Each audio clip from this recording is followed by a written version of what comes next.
রাস্তায় সুন্দর একটা শ্বেত পাথর। ঈসা নবী আল্লাহকে ডাকতে বলে, মালিক, আপনার সৃষ্টি এত সুন্দর, আপনার সৃষ্টি এত সুন্দর। সুবহানাল্লাহ।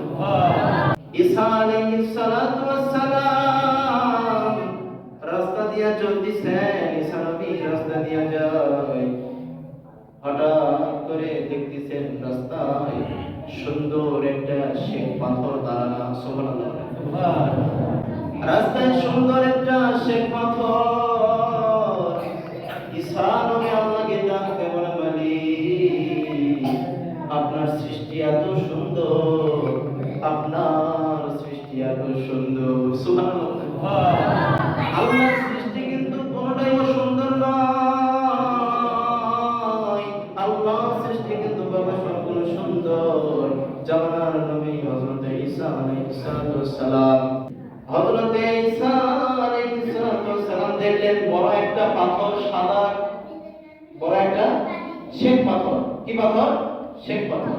আল্লাহকে ডাক দেব, আল্লাহ, বড় একটা শ্বেত পাথর, সুন্দর একটা পাথর দেখা যায় রে প্রভু, সুন্দর একটা পাথর দেখা যায়। আপনার সৃষ্টি এতই সুন্দর, না জানি আল্লাহ আপনি কত সুন্দর। আল্লাহ তাআলা ঈসাকে ডাক দেব, ঈসা রে, ও ঈসা, তুই আমার সৃষ্টি দেখে, এই সৃষ্টি শুধু একটা পাথর দেখা তুই এত আশ্চর্য হয়ে গেলি। আমি আল্লাহ রাব্বুল আলামিন পাথরের ভিতরে আর কত আশ্চর্যজনক জিনিস রেখে দিয়েছি। জামানার নবী ঈসা আলাইহিস সালাম আল্লাহকে ডাকতে বলার সঙ্গে সঙ্গে আল্লাহ ডাকতে বলে, ঈসা রে, তুই পাথরে তোর হাতে যে লাঠি, এই লাঠি দিয়ে পাথরের ভিতরে একটা আঘাত কর। সুবহানাল্লাহ। পাথরের ভিতরে আঘাত করে দেখে পাথর দুই ভাগ হয়ে গেল।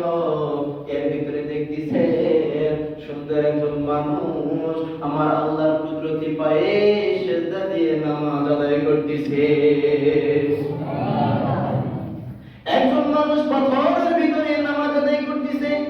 ঈসা নবী আশ্চর্য হয়ে গেলেন, আল্লাহকে ডাকতে বলেন, প্রভু, পাথরের ভিতরে কেন মানুষ? পাথরের ভিতরে কেন মানুষ? সুবহানাল্লাহ বলেন। এটা আপনার আমার দ্বারা সম্ভব? আল্লাহর কুদরত কেমন দেখেন। পাথরের ভিতরে মানুষ।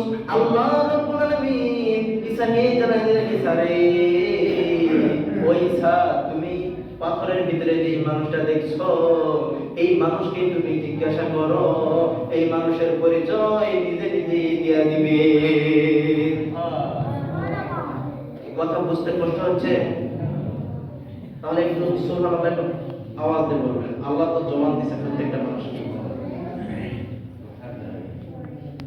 ঈসা নবী যখন ওই মানুষকে জিজ্ঞাসা করে, ভাই, আপনাকে সিজদারত অবস্থায় দেখলাম, নামাজের সালাম ফিরাইলেন, কত ভাই, আবার দেখতেছি আপনার হাতে কিছু আঙ্গুর ফল দেখা যায়। কি দেখা যায়? আঙ্গুর ফল। ভাই গো ভাই, বলুন বলুন বলুন, আপনার পরিচয় কি? ঈসা নবী ডাকতে বলেন, আমার পরিচয় হলো আমি মুসা আলাইহিস সালামের জামানার মুসা নবীর উম্মত। আমার পরিচয় আমি মুসা নবীর উম্মত। ঈসা নবী আশ্চর্য হয়ে গেলেন, বলে, তুমি মুসা নবীর উম্মত, ভালো বুঝলাম। কতদিন ধরে এই পাথরের ভিতরে আছো? বলে, 400 বছর হয়ে গেল। 400 বছর ধরে এই পাথরের ভিতরে আছি। আর একটু চিৎকার মেরে বলুন সুবহানাল্লাহ। 400 বছর ধরে পাথরের ভিতরে, এই 420 বছর ধরে পাথরের ভিতরে। ভাই, তুমি খাও কি শুধু এই আঙ্গুর ফল না অন্য কিছু? বলে, আল্লাহ জান্নাত থেকে আমার জন্য জান্নাতের সমস্ত খাওয়া দাওয়া নিয়ে চলে আসে। জান্নাত থেকে খাওয়া দাওয়া আসে, বুঝলাম। পাথরের ভিতরে ঢুকছেন 400 বছর আগে, এই 400 বছর পরে, এই 400 বছর পরে পাথর ফাটার পরে বের হইলা। ভাই গো ভাই, এই 400 বছরে তোমার কি কোনো পেশাব পায়খানা নাই? পাগলা ডাক দিয়ে কয়, না, আল্লাহ জান্নাতের যে জিনিসগুলো মেহমানদারি করে খাওয়ায়, একবার ভিতর উঠলেই বলেই সব শেষ হয়ে যায়। পাগলা এবার মুসা নবী ঈসা নবীকে ডাকতে বলে, ওগো আল্লাহর নবী ঈসা, আপনার চোখ দিয়ে কেন পানি পড়তেছে? ঈসা নবী ডাকতে বলেন, আমি আমার জীবনে কখনো পর্যন্ত আমার কোন উম্মতদেরকে দেখলাম না এতদিন পর্যন্ত হায়াত পাইল, এতদিন পর্যন্ত বাঁচলো।